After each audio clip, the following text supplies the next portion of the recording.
Each episode of Education with an Edge is meant to create, cultivate, and inspire honest discussion about issues affecting youth. Hosted by author, artist, educator, advocate, and speaker, Jaquel Lane. Hello and welcome. My name is Jaquel Lane, your hostess of Education with an Edge, the podcast where every child matters because our children are our future.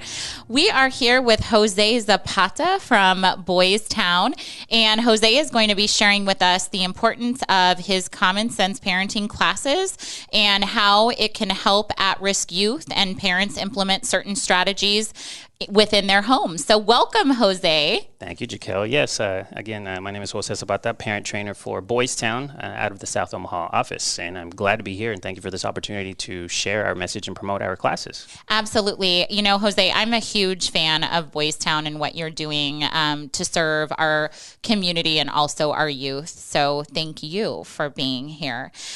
We'll just get into it right away. So if you would be so kind, can you just tell us a little bit about yourself, maybe where you're from and how you grew up? That would be fabulous. Sure. So actually, I was born in Mexico, and my family traveled here when I was about 2 years old, and I grew up in Texas, so I'm a Texas boy at heart, and I have a 12-year-old daughter who lives in Texas with her mother, so unfortunately she's not here with me, but I have been in the Omaha area for 5 years now, and it's just a great community, and I'm just happy to be here. And since I came from the desert, seeing all this green was amazing for me. So very beautiful here compared to where I came from. Absolutely. And then those of us that are here that have weathered some of our winters, we're trying to get to the desert, right? So that's wonderful.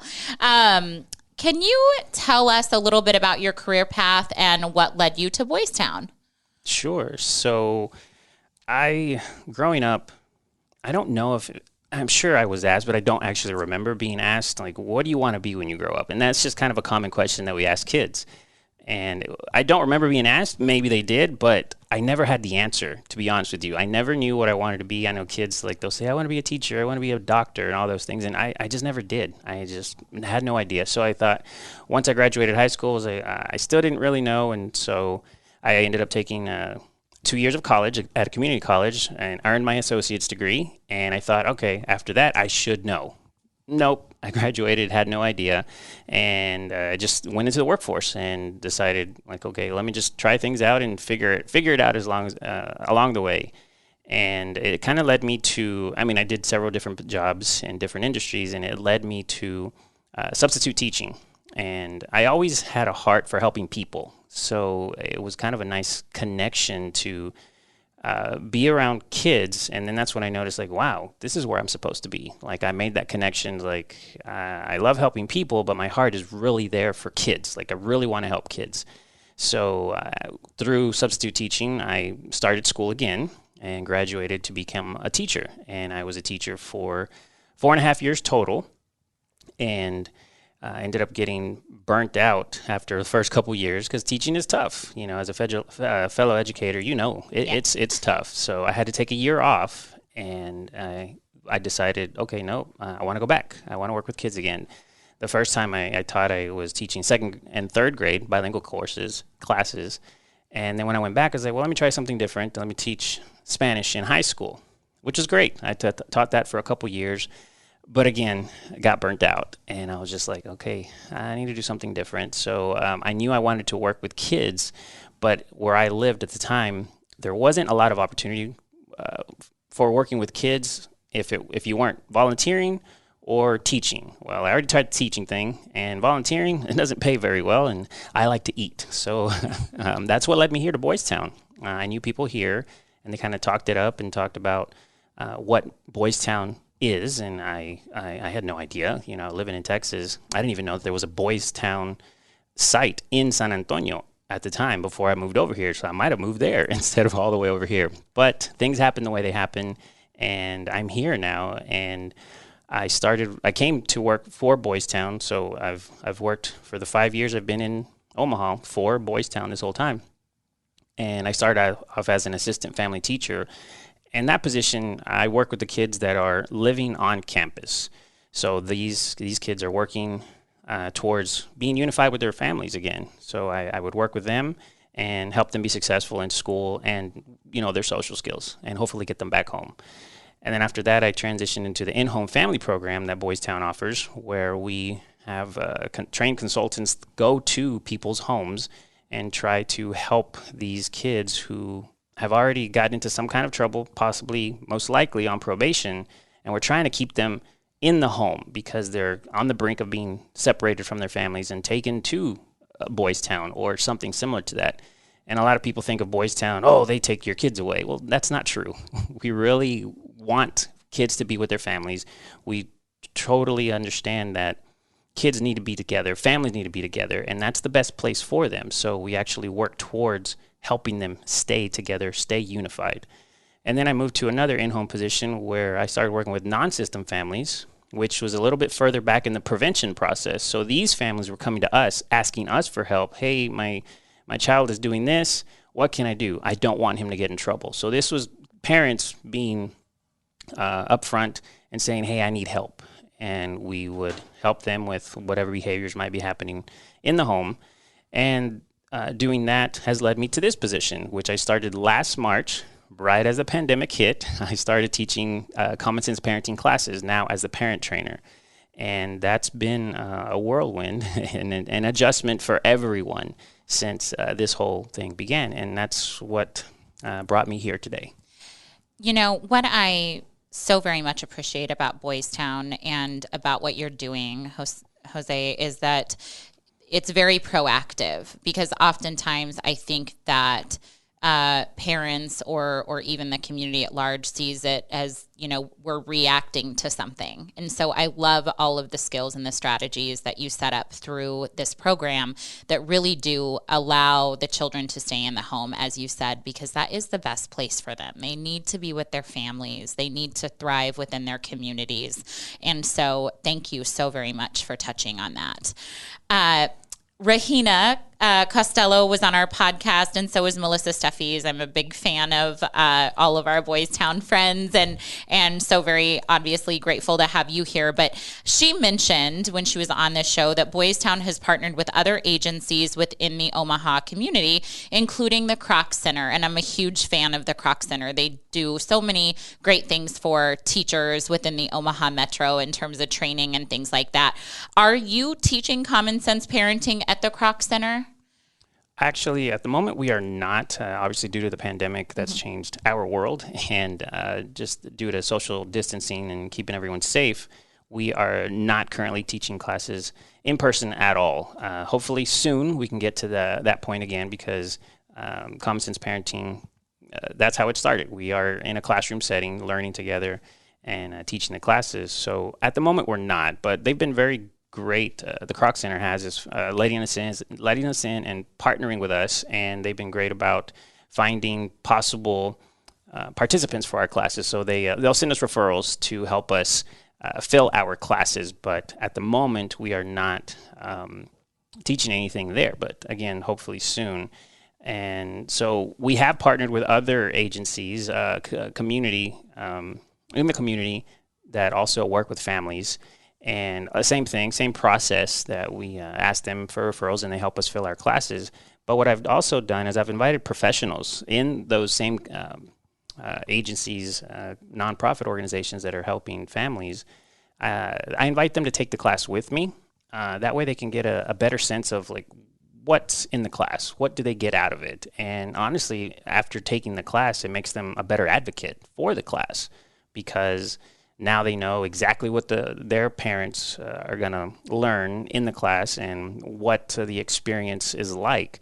So they are able to sell it, if you may, a little bit better, because now they've witnessed it firsthand. And you did mention Melissa Steffies, who is our development director. She came to me one day and she's like, well, kind of give me some ideas, maybe something to kind of promote your classes. What should I say? I'm like, well, why don't you come to the class?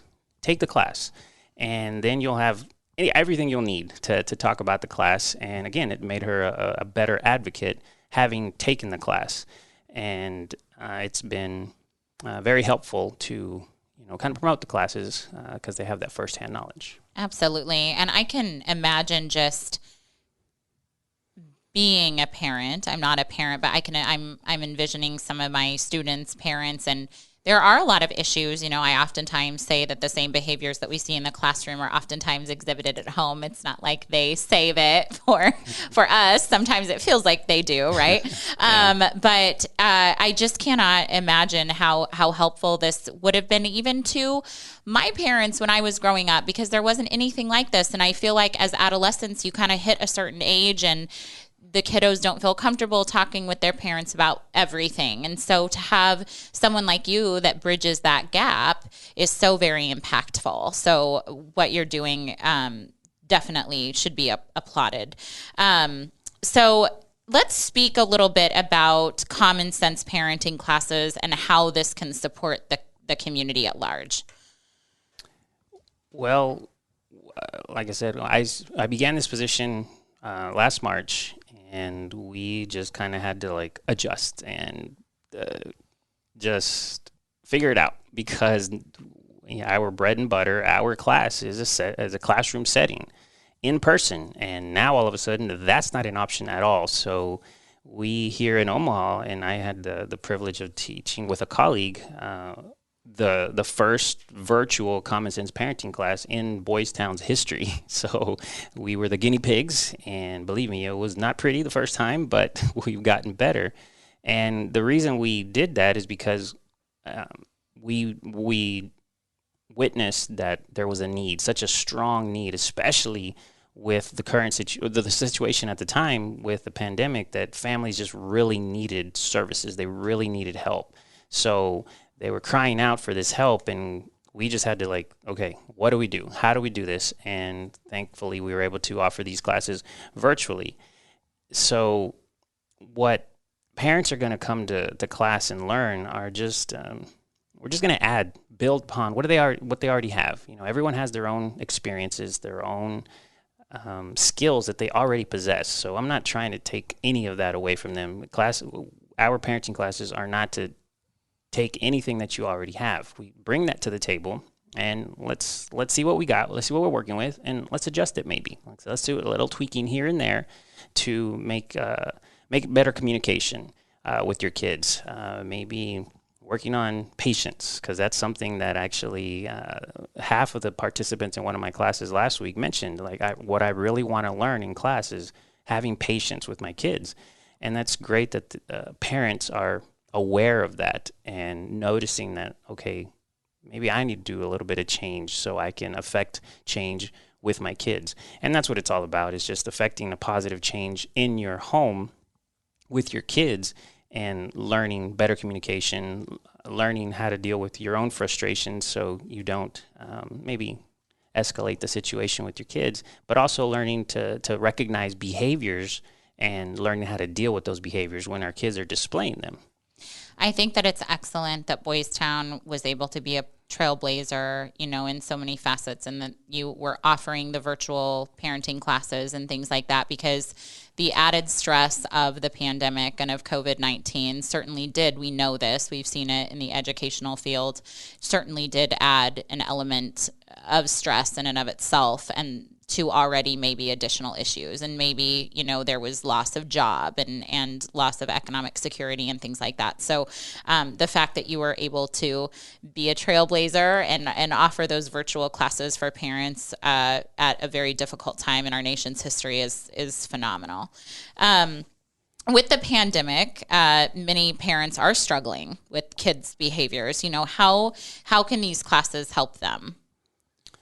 Well, like I mentioned before, it will help just build upon what skills parents already have. So we're just going to build on that and work on the communication piece and really be able to understand, okay, what's really going on with my kid? He or she might have an emotional outburst, but okay, let's not focus on the outburst so much, but okay, what caused that? What's behind that? And that's actually session 5, where we deal with those emotional outbursts. And when parents come to the class, they're like, this is what I want to learn. Well, how do I handle these behaviors when they're out of control? And I'm like, that we will get there. But the classes kind of build on each other, and we start with more of let's understand what is a what's a behavior first, because a lot of times that's where there's a breakdown in communication, because we as parents sometimes assume that our kids know what we're talking about, but we don't take the time to really ask ourselves, like, well, did I actually teach them how to do this? Or do they really actually know what I'm talking about when I say this phrase or when I say this word? And that's where you see a lot of conflict, because their child is thinking one thing, but the adult is thinking another. And as the adult, we're like, well, why didn't you do what I asked you to do? Well, there's a lack of communication. There's cross messages there. And so that's what we work on. So that's where we start. Now, eventually we do get to that bread and butter and that session 5 where parents really want to know, okay, what do I do when they're out of control? But again, we just build upon, each class builds upon itself or one another, and we get there eventually. And it's just great to see the change that parents make along the way. And what I would say is it really helps for parents to notice a change in behavior. So to really kind of pay attention, like when, yes, those emotional outbursts, you're going to see that. You're going to notice that right away. But sometimes, and you know this as an educator, there's a child in class that's very quiet. And they're the quiet child, quiet kid, and we just sometimes assume, oh, they're fine. Or sometimes we're just so busy with the one running around the class that we're trying to get them to sit down or pay attention or get their work done that we kind of forget about that one in the corner. It's like, well, that one, oh, wait, what about that one? So for parents, it's important to kind of pay attention to that and notice, like, okay, yeah, they're teenagers. They don't really want to hang out with us that much anymore, which is just part of growing up. But is this different? Is this more than usual? Like, are they just totally isolating themselves from us? And really pay attention to that. Is there a difference? Like, if they were kind of quiet and reserved before, okay, but is this more than before? And just really being aware of those changes in behavior. Absolutely, which a huge part of my mission is to prevent depression and then suicide, because I've lost several students. And so acknowledging those warning signs early on is so very important, that the students don't fall through the cracks, because sometimes, it is the loudest individual in the room, so to speak, that gets the most attention. But what's frightening is the child that falls through the cracks and might need the most help. So how do parents who are interested in CSP classes go about signing up? So there are classes available year-round, and parents are able to go to our website, which is boystown.org/south-Omaha, and they are able to find classes there online, and they can decide what schedule works best for them. So what we noticed when we started offering these classes, so our in-person classes were always in the afternoon, when people were getting off of work. But when we went virtual, we heard this need, and many parents asking, like, well, okay, that schedule doesn't really work for me. Do you offer anything in the morning? So then we were able to offer classes in the morning. So virtually we can offer them in the morning and in the afternoon. So just really decide what day of the week is best for you, what time of day. And the classes are 6 weeks long, so 6 classes, and each class is about an hour and 15 minutes long, give or take. And so it's one class per week. And again, you can go to boystown.org/south-Omaha to find classes. And if you can't find a class online, you can't, or you're not tech savvy, or you just don't want to mess with that, and I totally understand, you can call us at 402-734-0155, and that's our South Omaha office, and you can speak to someone directly. That's how I like to talk to somebody. I like these buttons and talk to the robot. I lose patience with that. So if you're one of those like me, call us at 402-734-0155, and we can get you signed up for a common sense parenting class. That's wonderful. I know that many of our viewers are going to take advantage of that, because it's such a important aspect of raising children. And I think that what you guys are doing is really, really important. What would you say is the most impactful thing that has come out of working for BoysTown? What is an event that, comes to your mind that you really feel like you made a difference? That's a great question. And because I've been with BoysTown for 5 years now, and I've had several different positions within the company throughout this time, I've just seen an impact in every position that I've worked in and just met so many families and worked with so many different families. But the one that sticks out at the moment is most recently, one of my common sense parenting classes, a participant in the class was talking about just her relationship with her daughter, her teenage daughter, and the lack of communication, the lack of positive interactions. It just seemed like they were always at each other's throats, always arguing, always fighting, and it was a cause of stress for the family, obviously as a whole, but especially for the mom because she just didn't know what to do. She was totally lost as to how to approach this, and we had been in class. This was like we had this conversation, I believe, after like the fifth session. So this is the fifth week of class, and she's still feeling the stress, not really knowing, how to approach her daughter or how to make an impact, a meaningful change. So I always offer for all my participants after class, like, I'm here for you. If you have any questions, you have a certain situation you want to talk about and discuss, I'm here. So sometimes people stay and sometimes they don't. Well, this particular night she stayed and she kind of just gave me the rundown of what's going on. And so we kind of went back to the basics. Again, we focus on we started on session one, what's a behavior? And then we build upon that and noticing and acknowledging and praising good behavior after that. So those things, again, we start on the baby steps and then we progress to dealing with these outbursts, emotional outbursts. So with this particular person, we went back to step one, or step two, I guess.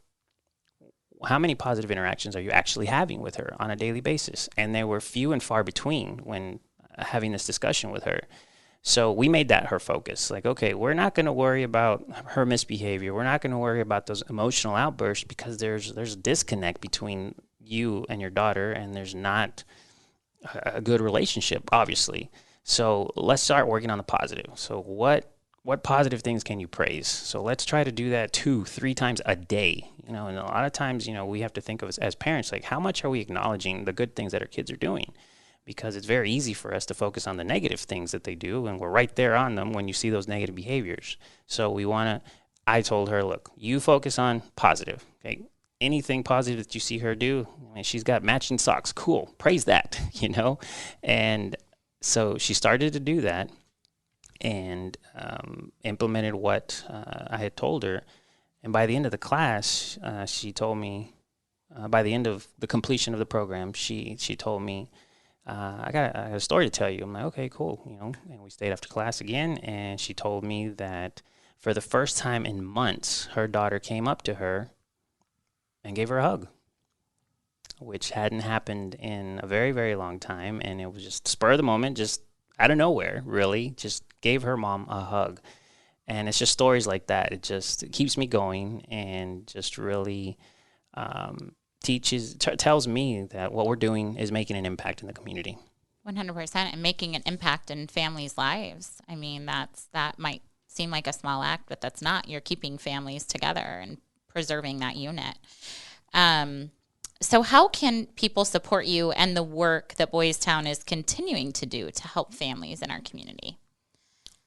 Well, we have been talking about the Kroc Center, so if you're able to donate your time and volunteer at the Kroc Center when it's safe to do so, that's a great help because they're doing so many great things in the community for sure. And I believe you've mentioned in the past that you've been to that facility, and it's an amazing facility, and there's just so many things to do there, and they offer lots of different services there. So donating your time is a great way, but donating money, so we can continue doing what we do and serving the mission that Father Flanagan started so many years ago is a great way to do that. Absolutely. How can people connect with you and support the BoysTown mission? Well, I did mention donating. So if you go to that website that I provided earlier, boystown.org/south-Omaha, you can click on the button that says News and Events, and it'll take you to a page with a couple articles, and those links will lead you to a different page.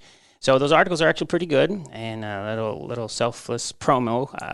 One of those is about me, so it's a good article. So if you don't have to click on that one, but if you want to check it out, it's a pretty good article. So again, click on either one of those two links, and it'll take you to another screen, and you'll see this big green donate button. So if people want to donate, they can donate there, donate money to BoysTown, and can help us continue the mission. But also, we do have a Facebook page, and BoysTown itself, BoysTown, Nebraska has a page, but the one that I'm kind of in charge with, and I would hope you would go to and like the page, is the BoysTown South Omaha page, where we offer tips, advice, and we promote events around the community for parents to go and check out. So please like our page.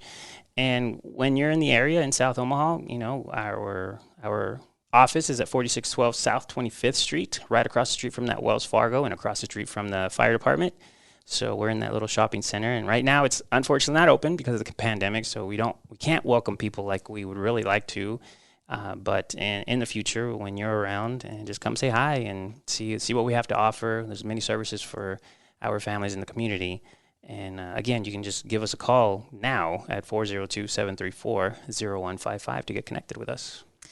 Well, thank you so very much, Jose, for being with us here today. You are keeping families together, you're keeping kids in the home, and you are really helping communities to thrive, and we can't thank you enough. Once again, this is Jaquel Lane with Education with an Edge, the podcast where every child matters, because that's what we believe, and you should too. Remember that our mission and our goal is to stomp out depression, bullying, and suicide. If you would like more information on these topics, or you would like me to come and speak to your community organization or to your school, please do reach out at jaquelspeaks@gmail.com for more information, and we will see you soon. If you have a question or just want to learn more, go to jaquellane.com. Thanks for listening to Education with an Edge, a Hurrdat Media Production.